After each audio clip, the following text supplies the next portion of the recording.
Tol, kalambot ang nagitol sa. Lima tol, basta kang buto. Uy! Waring na. Yun, di ah. Passport! Uy! Wow! Nakakuha passport, sino na? Kay tol. Kay Bibo. Yo, di ba? Yo ba? Sa di nga mo nagkuha. May fixer sa. Sir? 1D processing na niya to. 35k lang ang gasto. Ha! Plastic. 45 mil? Uy! Kabalo ka, guard.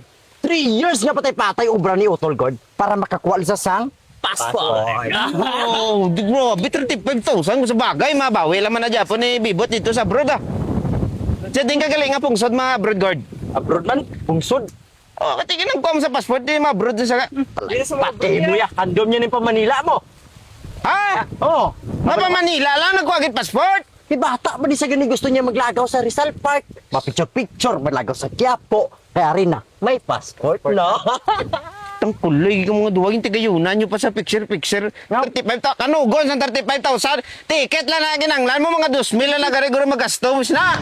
Anon mo na? Ambal sa picture mo, kinangalanan ko na sa passport. Kinangalanan 35k. Gininto mo yan sa picture niya eh. Kaya makuha na! Ah, tuway na eh, na-scam ka mo eh. Wow. Uy, nagibi. Ikaw di ano daw? Bala, na. Ano ba? Uy na, bay na. Manala ka man kano-ano. Ay!